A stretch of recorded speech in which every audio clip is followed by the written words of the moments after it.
Hello, and welcome to the Take Human Action PA podcast. I am your host for the evening, Rob Coburn, returning after a long sabbatical. I missed you guys. I'm here tonight with my co-host, the yallest meatcock of them all, Ben Heckman. And, Howdy, how you doing? It's good to what's be going back. on, Ben? I'm We've doing got a good. very special show for you tonight. We have a guest, Regina Badger. She's the communications officer for the Psychedelic Club of Pittsburgh. She's worked in the medical cannabis industry, and she's here tonight to talk about all things psychedelic. We were very excited for this. Um, Indeed. with that, I'll get Regina in here. And Regina, how are you? I Oh, think you're muted. yeah, I think we got your microphone off there. Oh, Um, how about I give it another try, Regina? You say Yeah. something? Ooh. Oh, hey, Regina, try logging out and coming back in. We don't have your sound on at the moment. It was just working, so I'm sure we'll get it figured out. But um, let's see here. All right. Well, Ben, how have you been? I have been great. Just got back from band practice, so Yeah. getting back into the music scene, the Pittsburgh music scene. Looking forward to that. Um, Other than that, I'm just trying to start a new job. Actually, I start a new job tomorrow morning. Looking forward to that. How about you, man? I don't think that we've seen each other since the plane ride off from the Reno reset. Yep. We accomplished quite a feat down there, getting a whole bunch of things going for this party, and that's I think that's the last time really too I was doing the podcast and stuff. Since then I became the LPPA chair, trying to do my best to hall monitor uh, the wonderful group of libertarians we have here in Pennsylvania. Which is quite the task. Yeah, well, we're doing all right. Yes, we are. Yeah, I think we just got what was it? Most candidates on the ballot for statewide in 20 or almost 30 years since '94. So Yeah, isn't that crazy? That's kind of a white pill. next thing is ballot access. We're getting there. Yeah. So while we wait for Regina, what's happening in the world of Yao, Ben Heckman, and anything else? Yeah, so maybe you haven't heard yet, but I'm no longer associated with Yao. Oh, right on. Yeah, that's only because that's nothing to do with like Yeah. I think Yao is bad or anything. It's just I needed to get like a full-time job and I need some financial security in my life, But Yao, I hope they continue to do the good work that they do, and I am excited to actually have a lot more time to dedicate to the Mises Caucus in particular. Excellent. We're glad to have you. All right, I think we got Regina back here. Okay. Regina, Hi. there we Perfect. go. Can There hear we you go. good We're now. good. Sorry. No. All right, Regina, why don't you tell us a little bit about yourself, Psychedelic Club, and what you guys are doing and what it's all about? Yeah, so my name's Regina Badger. I'm the communications officer for the club. Just kind of started going to the meetings because I was interested in the psychedelic space, wanted to share my experiences and hear others' experiences. And then I just kind of noticed that they were kind of lacking in like social media presence. And I just honestly offered, I was like, do you guys want a newsletter? And kind of from there, they were like, yeah, if you want to come on board and kind of help us. We're a community driven, there's really not like one person in charge. We do have board members. Like we have Greg Possenbaugh, she's our president, and then Bill Sullivan's our treasurer. And then I just recently kind of took on this role of event planning and communications. But yeah, we're a 501c3. Our main chapter is located in Denver. But funny enough, we, the Pittsburgh chapter, are one of the more active chapters in the nation. I think that's because there's a lot of crossover between a lot of people from Pittsburgh move to Denver and then move back to Pittsburgh. So I think that's where it happens. But yeah, there's just kind of something about Pittsburgh that the psychedelic presence is kind of not only on the rise, but was there before. But we just try to create a safe space for people to come and speak about their experiences. Obviously we're big on community and like that community connecting with each other to support one another. Really big about harm reduction above anything, trying to help people understand the importance of set and setting, and, like trust each other to create those connections and whatnot. But yeah, so I do have to just make a quick statement. We, the Psychedelic Club, like do not promote any sort of illicit use or any sourcing for any sort of substances. So unfortunately, if you do hit me up like in the chat afterwards, I'm just going to assume you're a fed. So please don't ask me where you can get mushrooms or anything like that. Unfortunately, with the club, we can't recommend it. But that being said, there is not much you can't learn on the internet. So I highly recommend checking out YouTube. Excellent.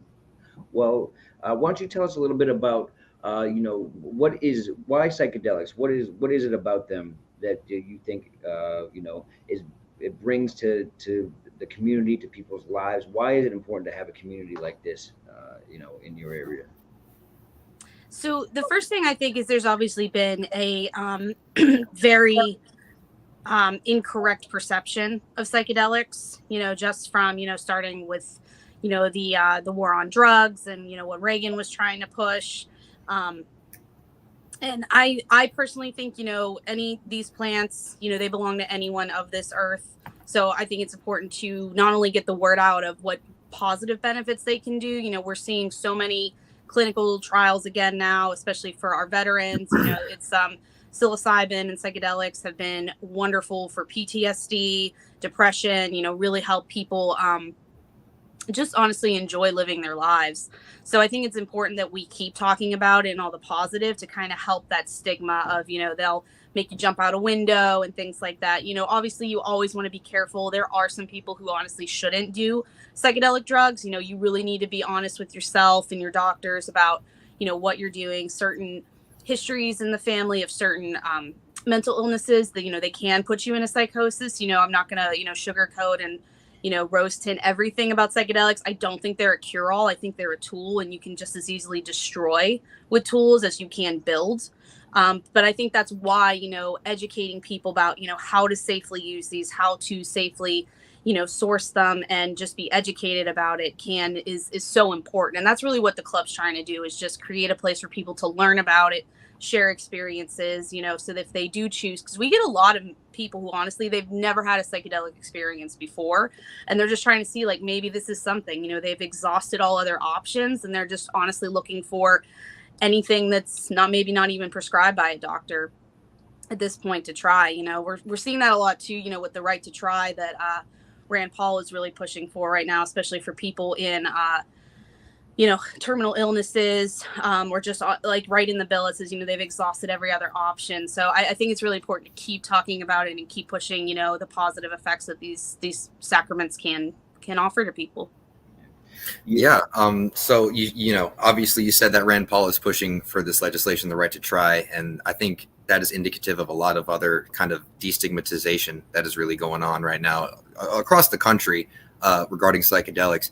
How far do you think we've come, in the past couple decades when it comes to the destigmatization of these medicines? I think it's come a long way. I'll be honest. I honestly just discovered psychedelics at the beginning of the pandemic. Oh, wow. But just in the 2.5, 3 years that I've experienced with them, it's completely changed my life. I was on a myriad cocktail of SSRIs and SNRIs. And I do want to state that, I think I honestly wasn't properly diagnosed. I think they just saw like a cash cow, and they at one point were just spinning a wheel in the back, and whatever one it landed on, just give her the highest dose, and had a really bad experience with that. But, never heard that story before. Right. Antidepressants making you more depressed. Weird. But, and I noticed after just a couple, I've mostly used DMT, but also psilocybin and LSD. But, just a couple DMT trips, and I was just, it really humbled me. It really made me realize, like, I wasn't living the most meaningful life that I could, continued use of them, in a safe space, with a sitter, someone to talk to. Integration is really important. I can say too, whether it's you start by just journaling it and getting everything down, but the club actually offers integration support every second Sunday of the month. We mostly meet in Shenley Park, but sometimes the locations do change. But we offer, again, a safe space for people to come in and talk about an experience they're maybe processing. We also work closely with Silo Health. Silo Health was started by Dr. Saad, and he was actually the vice president of the club, and he's a pharmacist. And he and other pharmacists who are interested in plant medicine have actually started to lay the groundwork for. They do a lot of integration support, but they're kind of laying the groundwork for where people can go somewhere to basically talk to a pharmacist and a therapist and see if psychedelics are right for them, and to have a safe space. And I really admire a lot what they're doing. So Silo Health is really kind of laying the groundwork for a lot of these therapies too. So, as someone with a chronic unbridled ego situation, I've found a serious personal benefit from psychedelics myself. But Regina, you bring up a really good point, that these are powerful tools that we're dealing with, and they're not something to go into, lighthearted or not understand what you're getting into. These just like everything else, these are what they are. They do what they do, and if you go into it, responsibly, understanding what you're doing, and with the right mindset and with the right guidance, I think that there's an endless amount of possibilities that are able to be unlocked through the use of psychedelics. But why do you think that it's so important to make sure that you're you're doing these things responsibly? Well, for one, I know, and I think a lot of where some of that perception is, I'm sure you might know someone personally who's had a bad trip. I like to call them challenging trips. I don't like using the term bad trip, because that kind of helps push that stigma of, it'll make you, fry your brain, all those buzzwords that, the war on drugs has been using. But there are a lot of serious things you have to take into consideration, obviously you need to look at like I said earlier, if you have certain mental illnesses in your family, like if you're prone to schizophrenia or even sometimes like bipolar, you have to be very careful. They can kind of trigger something, because you're dealing with such a heavy awareness in your consciousness that there really is, when the mentor that I had, they warned me. They were like, once you go in, there's no putting the toothpaste back in the tube. Like you can't undo it. It's really hard. So, there's the mental aspect of it. We really push for things, even if you're a seasoned vet, even like I'm not a vet, but even with myself, DMT is a very heavy psychedelic. That's kind of I unfortunately started at the top of the mountain and rolled my way down. I don't recommend people doing that, but at the same time, it worked out for me. But, just things like looking at the physical aspect, looking at your diet, especially if you're going into something like an ayahuasca treatment, the dieta is very, very specific for a very specific reason. And even myself, if I'm going into like a deeper experience, or going in with the intention of a deeper experience or a heavy, what's considered like a hero dose, I'll make sure like my diet's really clean. I try to like work out really hard leading up to that, do a lot of like yoga, do a lot of meditating up to it, think about my intentions, all those things to help prep. Like that prep work is more, to me, most important, if not just as important as the integration, like the leading up to it. Like if I don't feel like I'm in the right headspace, or if there's something going on in my life that I am kind of having trouble processing in reality, I'm like, I don't want to take that in there. Yeah. Because the biggest thing is, these substances, they really do shed the ego. They really do humble you. And they are going to put anything that, you're kind of burying or not really acknowledging in the way you should be. It's going to put it right here in front of your face. And there's not like, you're not going to be able to not look away. So that prep work is really important. And again, that's also why we go into, I always try to put like recommended reading and listening in our newsletter. Most recently, I just finished The Psychedelic Experience by Timothy Leary. It's a handbook that they wrote based on the Tibetan Book of the Dead.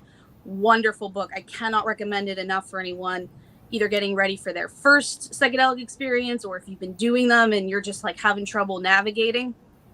Wonderful book. Really easy to read, really easy to follow. And it's helped me personally, even with my own experiences. So I've always found with psychedelics, you get out of it what you put in. If you put in very little, you're probably going to get very little out of it. But if you do the planning and preparation and understand what you're getting into, I found incredible, self-reflective benefits with my experiences.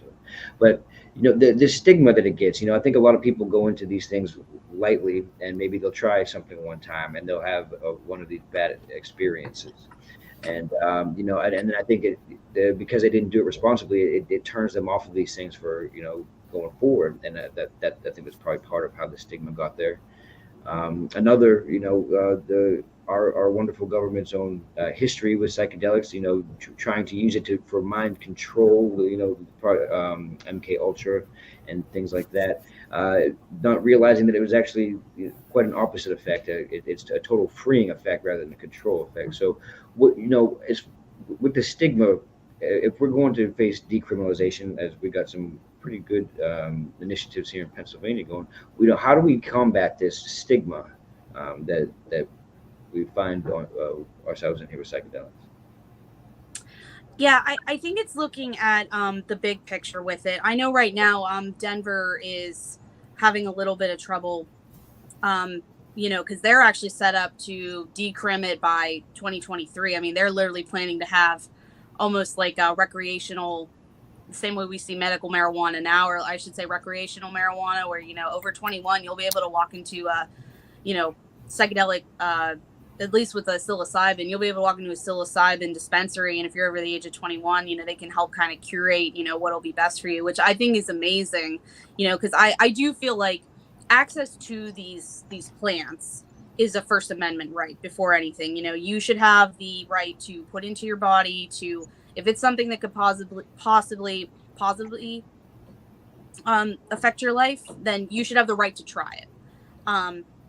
And I think too, like, I know Denver, they're having kind of a hard time because another senator is saying that their son, I'm terribly botching this kind of like summary, but their son had a terrible experience with like edibles or something like that. So now or like a psilocybin edible. So now they're pushing for like, well, look, it ruined my son. It's like, okay, but what's the rest of that story? Did they get it off of the black market online, not knowing what was really in there? Because, that's a danger too. So, that's also why I personally think home grow should be legal. I think that's the safest way to get your medicine.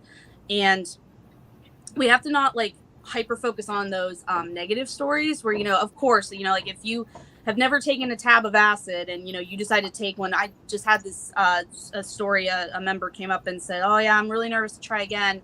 But their first time they literally took it while walking down the street in like a downtown metropolis. And, they like weren't prepared. And then they went home and watched Final Destination. That's like, I can't think of a worse like first psychedelic, especially LSD, that's so long and it's just a really intense, like I can't think of a worse setting for that.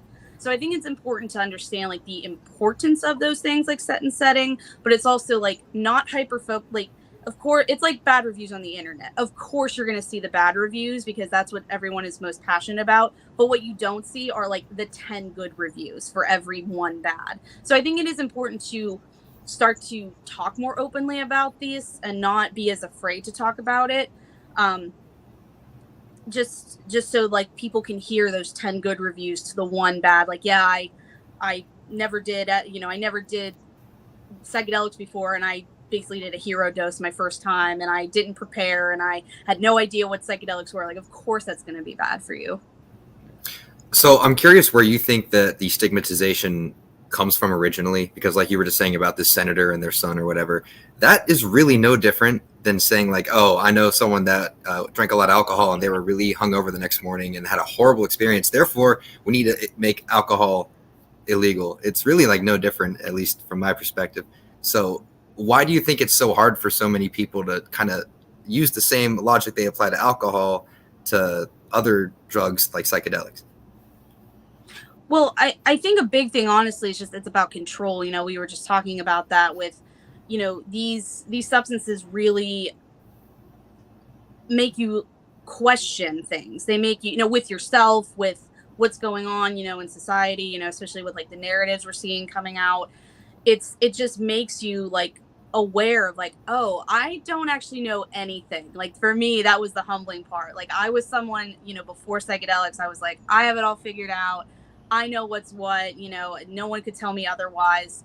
And these, my experience that was like, there's so much more you don't know. So just like take a step back and just assume that the person you're talking to knows something that you don't. Don't go quick into judging. And I think that's something that a lot of people can get from these experiences. But I think it comes down to control. And the other thing is, I think even now I have mixed feelings about, big pharma and these big corporations getting involved in the psychedelic medicine. Do I want people to have access to it? 1,000%. But I do get a little bit nervous about, them making it in a lab and putting fancy packaging, and the prices are going to go up. I could talk for hours about, the possible pros and cons of all that. But I just think, we have to understand that, the big pharma and government don't want something that's going to make people healthier, and that's the thing too, is like psychedelics traditionally, they're not addictive. It's not even like alcohol. A lot of alcoholics are turning to psychedelics to get away from alcohol. Like, I know me personally, I had a really bad problem with like drinking my feelings away and binge drinking, and just couldn't figure out, I don't know why I'm so unhealthy and depressed, but I'll drink a case of beer at night and things like that. Whereas like now, like I have no desire to drink alcohol. Like, it's just like, I don't want to put that in my body. So I think it's the fact that a lot of it comes from the control of, they don't want healthy people. They don't want people, thinking for themselves and, just communicating with each other. They want us kind of at odds with each other. And these substances just take all that away. Yeah, I really couldn't agree more with that. I think that psychedelics are partly responsible for my anti-government beliefs. I think they kind of they helped me really understand that, like, I don't have the right to tell other people how to live their life. And like, I heard people telling me that, but it was really like powerful psychedelic experiences that I think allowed me to have a full grasp of that. So I agree with what you're saying. Well, tying it back into the libertarian world, we believe in the free market. We believe in unregulated industry. We don't want to trade. Not that there is no excuse to ever be locked people in a cage, especially when they're trying to better themselves. But we don't want to trade in the criminal, control over these things for the government monopoly, corporate controlled situation you get when you have government intervention and licensure and things like that. So I think from a libertarian point, we want to make sure that when we're doing these things, we're allowing people to do them on an individual basis. We don't want to be given special privileges to certain big pharma and things like that. But are you a libertarian, Regina? Or what are your thoughts on the whole libertarian stuff? Yeah, absolutely. Yeah. So we had Regina out. We had the Rescue Rebellion a couple months ago. I couldn't make it out to that. That's right. Yeah, and we just invited them out to the Psychedelic Club because we wanted to have them present the information that they had out there. And she met up with us, and then she's been sticking around ever since. We're pretty good. You want to tell everybody about how you got involved with the party? Yeah, I think like a lot of people, the pandemic woke up and broke a lot of people, and I think I kind of was in a little bit of column A, a little bit of column B. So I had really started getting introduced to the Libertarian Party and the idea of just everything they stood for, and I was like, I like the sound of all of this. This sounds way better than the party I was supporting before. And I just kind of, realized that a lot of those views work. And then, obviously their stance on psychedelics, like I said, I fully believe in, full autonomy. There's, like I said earlier, if we have a right to these things, I don't think, big pharma should decide, okay, this is the version you get. I don't think, the government has any right to tell you, what you can and cannot put in your body or do with your body. And I just feel like the Libertarian Party is really pushing that needle forward. The other ones are just kind of talking at each other's throats, but the Libertarian Party is like, okay, like we're going to get our hands dirty. And that's really what attracted me. And I started getting introduced to people, like Dave Smith and Michael Malice and a lot of other people kind of involved in the party. And I just like really what they were saying was really resonating with me. And I, was like, I'm just going to start gravitating towards things. And my gut says like, this feels right. I don't feel guilty or weird, like when I hear these things that people are saying, like it just really resonated with me. So yeah, I'm very happy to be a part of the Mises Caucus and the Libertarian PA Party. Well, as our namesake would always say, we want, individual voluntary interaction between people. We don't want, controlled interaction. So we always want to see it going to, to the individual level. But let's bring it to, I think, where we can probably make the most headway as far as tackling the war on drugs and the stigma on psychedelics, which is the benefits that we're seeing, the medical benefits for things like PTSD and MDD.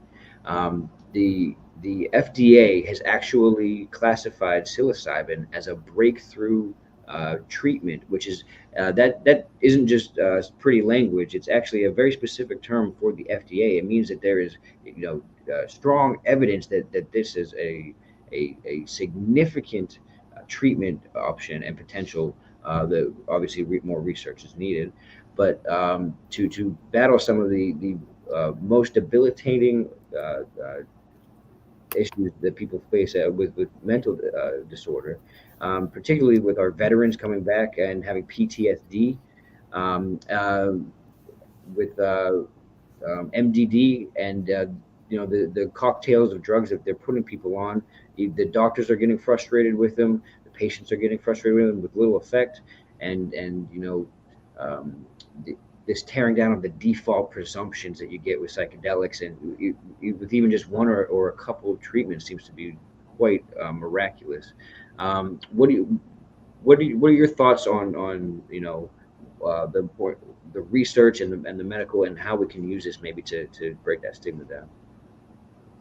Yeah, I think it's great that we're seeing a lot of the clinical trials like coming back. I know the University of Pittsburgh, we had a couple people in the club, members of the club, who were actually part of a ketamine study that was happening at the University of Pittsburgh. So, locally, like, that's wonderful to hear. Johns Hopkins has really been leading the way with their studies. And I feel like that's kind of what is pushing a lot of these political party members. They're like, okay, well, we want results, and it's like, here it is, like, look at all this. There was a recent study that just showed how a lot of I think it was actually at Johns Hopkins, but there was just recently a study where a lot of people are having one psychedelic experience, one kind of regimented, essentially like a microdose, and a year later they're not touching alcohol, they're living healthier lives, their depression, they're saying, is essentially, non-existent anymore.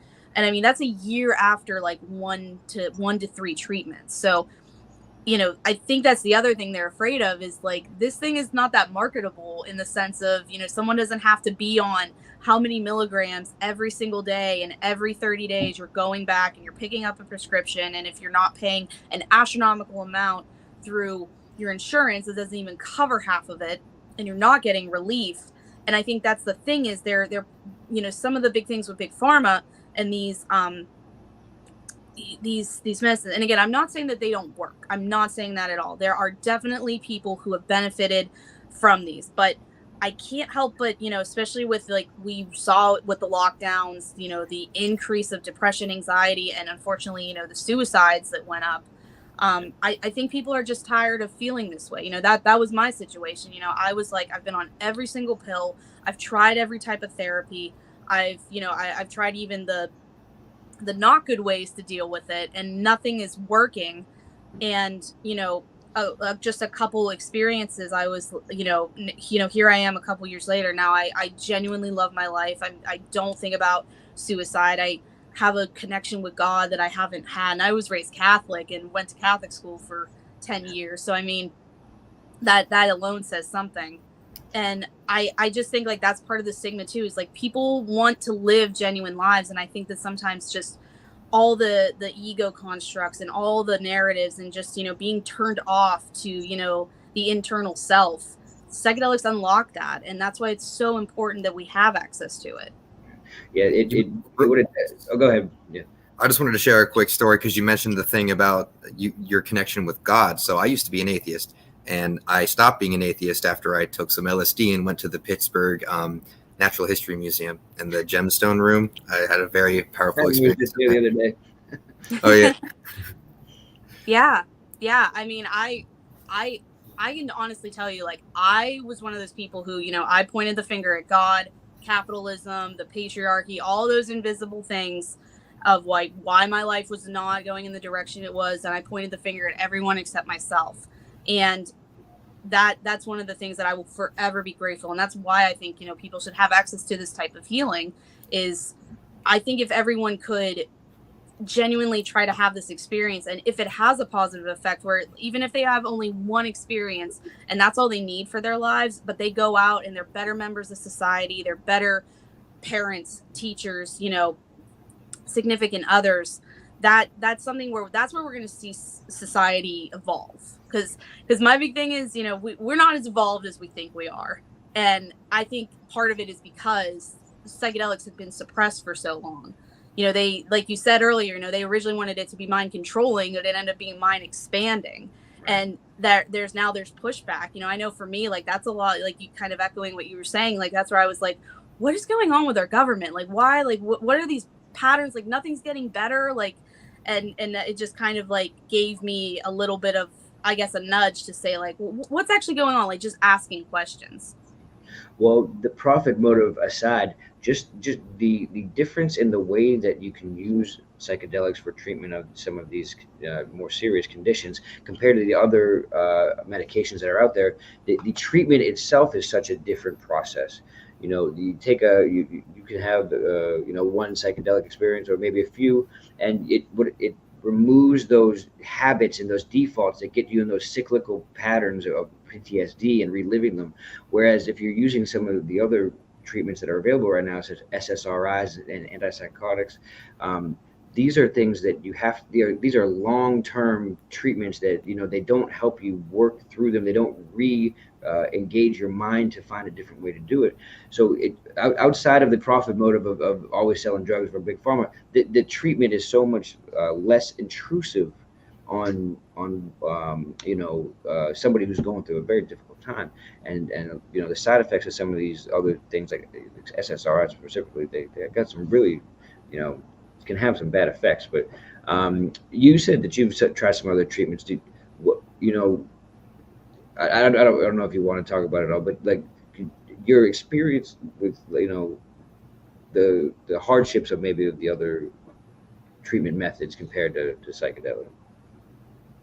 Yeah, so I essentially was a high school girl, had an incident and was branded, sad girl needs medication for basically the rest of my life. Like, that just kind of followed my ledger.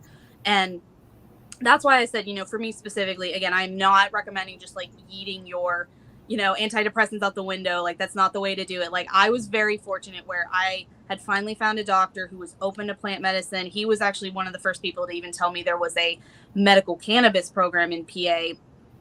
And I was seeing him about that with, for migraines, which like was categorized under chronic pain. And a lot of it was honestly because he felt like it was something more mental than like external like stimuli. He's like, you're so wound up, you're so like anxious and depressed, and you're in these like manic cycles that the only way your body can get you to slow down and just stop is to literally knock you out with a migraine. So he helped me get my medical card, and I've been part of the program for a very long time in that sense. But I just felt like when I was on my antidepressants, all it made me do was not eat. It made me sleep.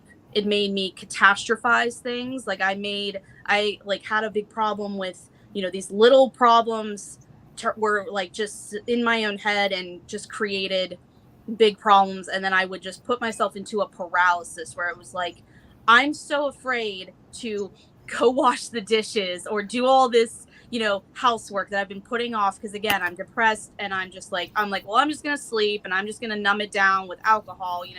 I had a very big problem with, drinking. And then, that was really the only way, as like cringe as it is, like, that was the only way I could express any of like this, like, pain and like sadness is to get blind drunk and then be that girl that's sobbing. And then, just like emotional, like trauma bonding with like, someone who, even if it was a close friend, it's like, that's not really right to dump that on them. Of course, like, your friends care about you, but like, they may not be everybody's got their own stuff to deal with. So, even if it's close to you are, you still want to kind of have that consent in a sense, like, hey, like, I'm dealing with something. Can I talk to you? Like, I'm not a big fan of trigger warnings because life doesn't have trigger warnings, but you should still like get somebody like, hey, like, I'm going through a lot of stuff right now myself, and I'm here for you, and I want to be there for you, but you still have to have that like two-way street of communication. But it just felt like I was honestly at one point, I was just taking antidepressants to keep my brain zaps away. And anyone who's been on antidepressants or any sort of SSRIs or SNRIs knows, like, if you don't take that pill on the dot every day, you essentially have what feels like a small seizure, like, that takes over like the top of your head. And I felt mine all the way through my spine, and it was miserable. Yeah. To the point of, like, I would try to double up just in case, like, I would like not be able to get to the pharmacy or something in time, because like that fear of having that withdrawal symptom essentially. And that was a big revelation too, of like the difference between psychedelics and these pills I was on is, I wouldn't take, my Lexapro or Effexor, or, whatever the cocktail was that month. On time, I would be like sick. And I noticed when I started tapering off, because I was like tapering down on my SSRIs and everything while using, medical cannabis and microdosing essentially to just kind of get to that baseline of not on anything. And again, I was very fortunate where my doctor was very, open about it. He's like, we want to make sure we get to you at least like 30 and 60 days before, you like completely decide to get off of it, just in case, you decide that this isn't what you want, or you want to get back on a low dose, we'll have that option for you. But I noticed I could go 3 days after, like, for example, I could go 3 days after either like an intermediate psilocybin trip or like a DMT trip. And I could go 3 days without any sort of brain zaps. And I'm like, there's something happening with these compounds in my brain and in my body. Like, how can I go 3 days without a brain zap? Like, there's something to that. Like, that's the part that, like, you can do clinical trials, you can have all these stories, but like me, like, when it comes down to the person and their experience, like, we're on this earth for a finite time, and we just have to try to enjoy it as best we can. And I was like, okay, I can get away from this. Like, I can do this. And that was the nudge that I needed. And I don't regret it. I will never go back to that, because it's just, and it's not that psychedelics are the cure-all. And it's not that I don't still feel things and I don't still, go through the emotions. I've definitely still had, bouts of anger and, sadness and that. But what it does is it takes it down to, okay, I can look and understand myself better. I know why I'm reacting this way. I can like go back and start pinpointing things to like, okay, you're reacting this way because of this incident in the past, because you thought that this was like an okay way to deal with things, like the way I was brought up. Whereas like now I'm like, okay, that's just because that feels normal doesn't mean it's right. A lot of people are like, they lean towards things that feel good, even if they're toxic, because it's like, if that feels like home, then that's what you're going to lean towards. And what psychedelics did for me is just like, it was like, this is your experience. And if you keep letting all these things of the past and all these fears of the future and all these external, influences, then you're just plugged in. You're not going to enjoy the ride, because if this is the ride, like if it's just one ride, and when it's all done and over, the lights flick off and that's it. I'm not saying that's not my real belief, but like that, I'm obviously, I don't know, that could just be what happens. But if this is the ride, wouldn't you want it to be the most fulfilling, meaningful ride if you only have one ticket? And I think that's what people are searching for, and they're just going along with like what their doctor says, because you trust these people. Of course you trust your doctor, especially like if you're not aware or don't even know that there's other options that are natural, that grow out of the ground, that your body has. We have a cannabinoid system. Our bodies naturally produce DMT. And it's like, that's, to me, it's like, our bodies don't naturally produce, Lexapro. If it was the case, then Lexapro would work. And again, I'm not saying it doesn't work, but that's still something like you have to introduce into your body. you brought up an interesting point there, that it's not like you just eat 5 grams of mushrooms and all of a sudden you're cured. You No, see, you still have to do the work, but for what it sure. allows you to do is be able to reprogram, relearn, take down those bad habits that you've built up, and start again, and then you have to put the work in, but it lets you do it, and instead of using other treatments that are available to do the work for you, and have to continue it. So I'd like to bring it to kind of what we have going on here in Pennsylvania right now. Our own Michael Heiss and myself actually met with some legislators here in Pennsylvania to get behind the PA House Bill 2421 that is pending now in the PA legislature to decriminalize psilocybin for research and into PTSD and other medical uses. Do you think that this is the right direction? Is this it isn't legalization, it isn't recreational, but is this the right step? I absolutely think it is. Like I said, I have some mixed feelings personally. That's like not a direct reflection of the club or anything like that. But, I have some, concerns, which we should have. But I think especially, for our veterans, they should get any type of relief, any type of treatment.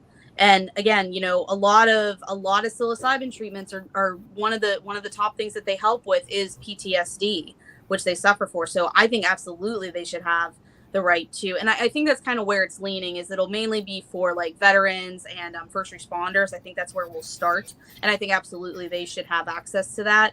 And then hopefully that's the last bit of data that some of these senators that are like hemming and hawing on it is like, okay, like you don't see veterans, benefiting from it, and you don't think society should benefit from it too? Like, how much more data do you need?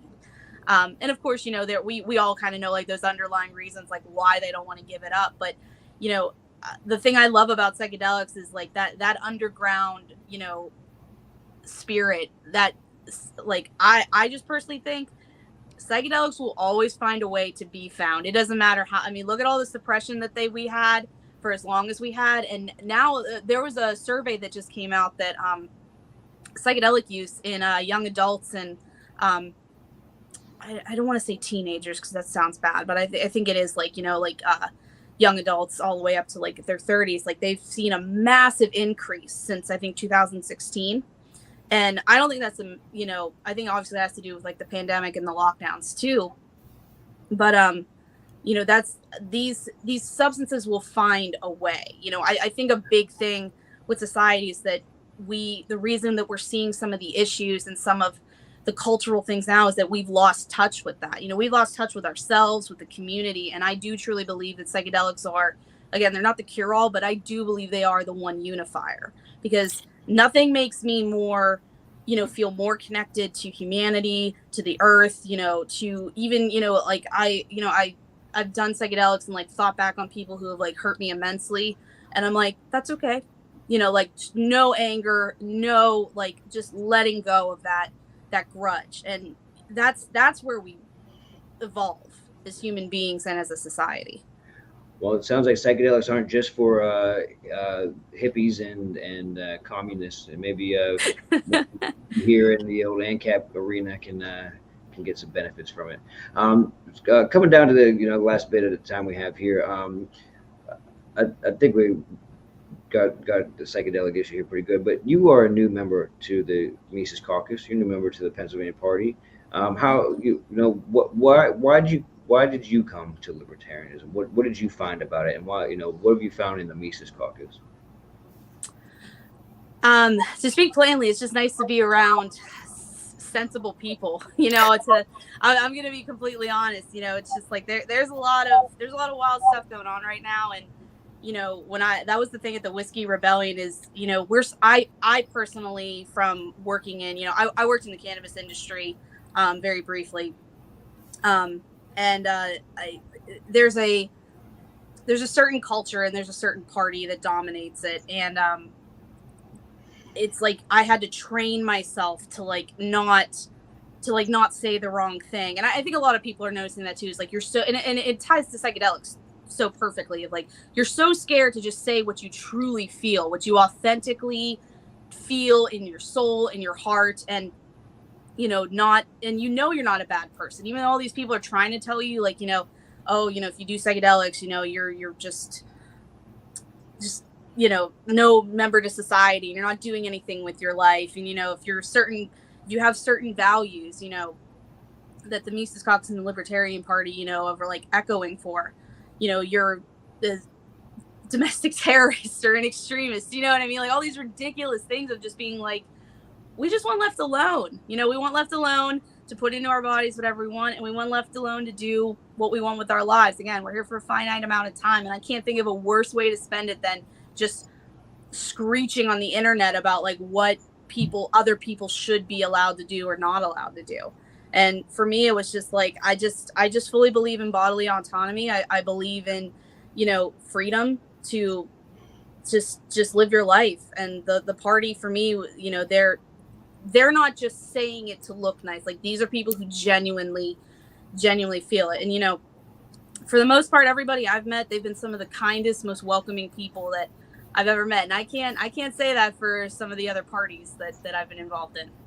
Well, there's a few different ways that you can try this libertarian idea, but the thing that I found so compelling and so motivating about the Mises Caucus approach is the total decentralized local focus. It's about building issue coalitions with groups like the Psychedelic Club, and exactly like we did the Whiskey Rebellion, just coming together with people and creating community and understanding, and then finding how to move forward, into bodily autonomy and liberty and voluntary living together. So I think that this Mises Caucus approach of getting into the communities, going out and reaching the people where they are, and having an actual human interaction with them.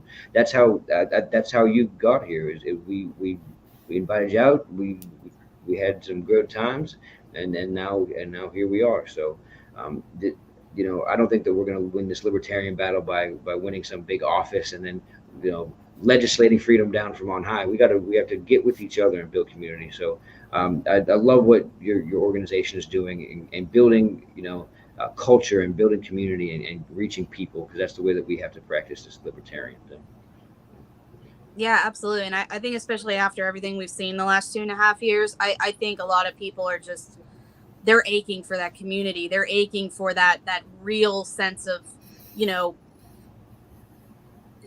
tying into like a community you can trust. That's a big thing too, with the club and, in general, is like there's that trust factor of like, I can have an adult conversation and I can get real answers from real people. It's not, like trying to spin it one way or spin it another way. But yeah, I really feel like too, like I said, the Libertarian Party and the Mises Caucus, for me, I just feel like they're actually trying to move the needle rather than just say what they think, looks good to the people they want to, get their blind vote for. They're actually about like, no, like these are the things these people genuinely believe it to their heart, to their core, and they will fight for it. They will fight for like, no, this is how I feel things should be in our society. This is what I genuinely, truly feel. And I don't think a lot of people can say that. And that's like something that people are looking for. So I really hope people, if they're just kind of, going along with, the two-party system, I think it's time for a change.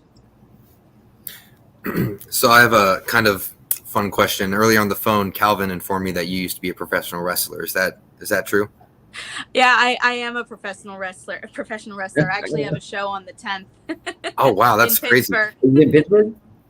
Yeah, Oh. At Baldwin, up in Baldwin at Really? the high school. Well, that's my birthday, so I might have to make it out for that. I'll get a Bloody Mary here for you, Ben. Oh, all right, sweet. Yeah, it's a plan. But there's also like Glenn Jacobs, who's the mayor of Knoxville, Tennessee. He might be like a registered Republican or whatever, but he's a full-on ANCAP, and he understands this stuff. So, what do you think? What is it about libertarianism that attracts wrestlers? I'm not gonna lie. I noticed that there's a lot of pro wrestling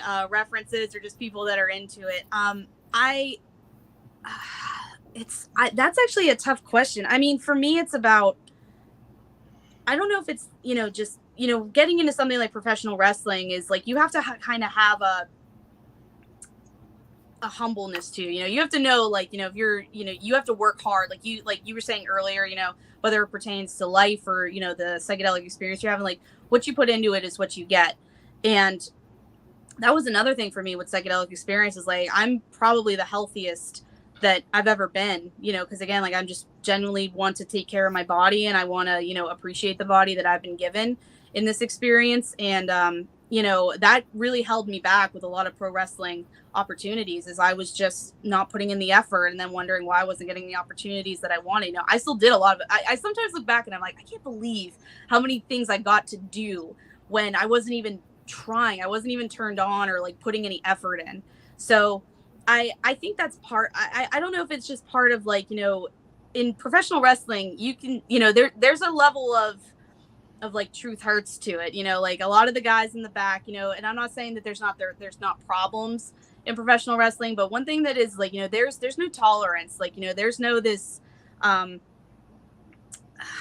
have to be very careful how I say this, but there's just a genuineness to a lot of, especially like the older guys, it's like, they don't tolerate, any funny business, I hate to say it, but like the kind of the old school, like the real deal people, like there's no room for your feelings. It's like, if you suck, you suck, like you have to accept it, and I think there's just that level of, just realness there. And I think maybe that's why. I don't really have a good answer for that, but Sounds like for a me, high standard that they hold themselves to. Oh, for sure. For sure. But again, it's also like, I feel like I don't have to tiptoe around like some of my like mentors and like some of my true like pro wrestling friends. It's like, even if we don't agree, we can still have a human conversation and not be at each other's throats. Do you know what I mean? I mean, for God's sakes, if we don't take ourselves serious, we obviously don't take ourselves very seriously if we'll get in spandex and jump around. And, my character literally thinks she's an animal. So it's like, you have to kind of have like a silliness to it. But, that's kind of the thing, is like, you can't take it, like some people take it so seriously. And it's like, man, like you're gonna have a lot more fun on this ride if you just kind of do your own thing and don't worry so much about that external stimuli. So we're closing down in the hour here, but bring it back to psychedelics for just a minute. I've had the fortunate encounter to try a number of different psychedelics, from mushrooms, LSD, DMT, and unfortunately ayahuasca as well. Sounds like you've had some experiences too. If you had to give people, who may be thinking about this, a quick cheat sheet, how would you compare and describe the different options that are out there? To add to that real quick, earlier you said that DMT was the top of the mountain, right? What is the bottom of the mountain? What is the next level up, and so on and so forth? Yeah. I would probably say, if someone is genuinely interested in trying psychedelics and seeing, I would absolutely recommend microdosing with psilocybin. I feel like that, or I mean, honestly, like even if you want to take it even a step below that, because I do feel like marijuana has a psychedelic aspect to it as well, in certain forms and doses. Maybe even just start with like medical marijuana or something like that slow, because that, that kind of like takes some of that away. It's not as disorienting, but if you really want to go into like psychedelics, I would definitely recommend microdosing. Again, make sure you do your research, make sure, if you can find a doctor or someone in the community who has a lot of experience, like talk to them, make sure this is right for you. And it's okay. And if it's not right for you, that's okay. It's not for everybody. Not everything is for everyone, but if you're not really finding any other options, it's a possibility. And again, like some people, they have one experience. I have many friends who like they had one kind of intermediate dose of psilocybin mushrooms, and that's all they really needed. And so, it's not addictive. It's not something you'll have to be on forever. Other like some other treatments. But I would definitely say, start with Paul Stamets. His regimen's really good. I believe it's one day on, 2 off. I highly recommend his regimen. That works really well for me and a lot of other people that I've met. So I would definitely start. That's the bottom of the mountain. And then, like I said, you can with psilocybin mushrooms, you can kind of move from like the microdosing, which is like 1/10 of a gram, or even like I think 1/100th of a gram if you're kind of like still want a little bit heavier dose. But 1/10 of a gram is usually where you want to start. And again, that's the 1 day on, 2 days off. And then from there you can kind of like move up the scale. Usually like an intermediate dose for psilocybin is going to be somewhere between like 1 and 2 grams. Then as you get closer to like that 3.5, that's kind of more like an intermediate. That's where you are going to get some like, you're going to feel disoriented. You're going to have some visuals, open-eyed and closed-eyed visuals. And then if you get into like the hero doses, that's where like you're kind of incapacitated. You definitely want a trip sitter. I recommend a trip sitter for any of this, maybe even like with microdosing, if you're not sure how it's going to affect you, if you want somebody there to kind of talk you through it, if you start to feel a little funny. So yeah, I definitely recommend a trip sitter. I definitely recommend doing your research. But also like sit with yourself, and say like, okay, like, is this what I want to do? You have to be completely honest with yourself. You got to look at your diet. You got to look at your, your like where you are mentally, even if you have to start with like doing meditation for a month, because that's the big thing with psychedelics is it's you alone with this, like, and you're not going to be able to escape it. So you really got to kind of learn to kind of just like let go and go with the flow and just like look at what you're, they always say like if you're having like a difficult trip or a challenging trip, if lean into that part of it, versus running away, because you'll have a better experience in the end. But yeah, definitely for people like new to it, I would probably definitely recommend. I know like they do MDMA in like lower doses, and a lot of people have had good experience with that. I personally never had any experience with MDMA, but I've heard great things. I've always compared it to mushrooms are like a bike with training wheels. LSD is like a Corvette, and DMT is like a rocket ship that you're just strapped to. Yep. Yeah. Please don't, like, your first experience. I definitely don't recommend. Do not do 2 dabs of acid. Do not do 6 grams of psilocybin mushrooms. Do not do DMT. Like I said, I was very fortunate the way things shook out that it worked. It ended up working out for me, and it had a profoundly positive effect on my life and the people around me. At least I like to think so. But yeah, just do your research. Like I said, that's the big thing the club's about. We're all about research. That's why I always recommend like a podcast or, reading in our newsletter, and just talking openly with the community. Yeah, very good. Oh yeah, I wanted to add in real quick. We meet every first. We're in Pittsburgh. I was going to say, where can people get a hold of you? Yeah. We meet every first Thursday of the month. That will be a little bit different for next month because our venue was booked, so we're doing like a potluck. So keep an eye on our social media for like the date and everything, but we're basically going to do like a Friendsgiving for the community to come together and share some food and stories. And we'll probably have some artists come in again. We usually have like live artists come in for the potlucks.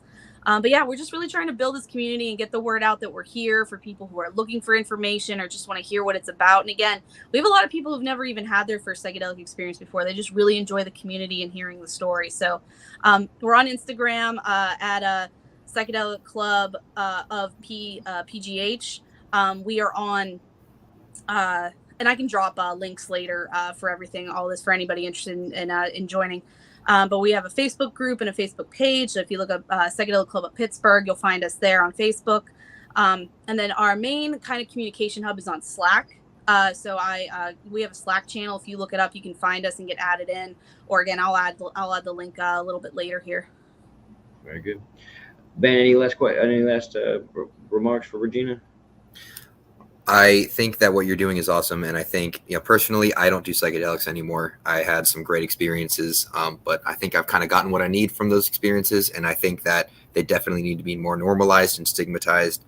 And it's great to see that we're kind of slowly but surely making some legislative progress in Pennsylvania as well. So I just want to thank you for what you're doing, and I think it's really great. Yeah, Regina, you are like the manifestation of this the process that we've been talking about. Building issue coalitions, going out and meeting people, talking with them, and then just telling them about what we're doing here. And now I couldn't be more happy to have you at the PA party and the Mises Caucus. One last thing, Morgan Mogus here says, which one of you people are running for the sweet Pittsburgh City Council special election position? I am disqualified, though I am in Pittsburgh because I'm the chair of the Pennsylvania Party. Might we interest you in a special election position, Regina? I can't take on any more projects. Oh my God, that is more terrifying than any DMT trip that I've ever had. Is the idea of I don't know. I mean, I'm not gonna lie, with the way things are going, I've kind of been thinking, like of obviously I want to be involved. Everyone in the party, like you guys have been great. Thank you so much, even for tonight, inviting me on. That's really that's my big thing, with whether it's with the club, whether it's with the party. I just want people to get information and get this healing and live meaningful lives.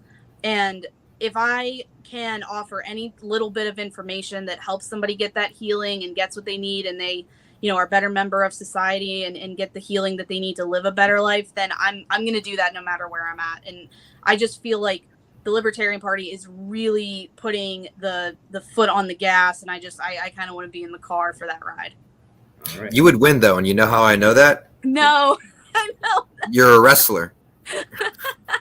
It's a trend. It's a trend.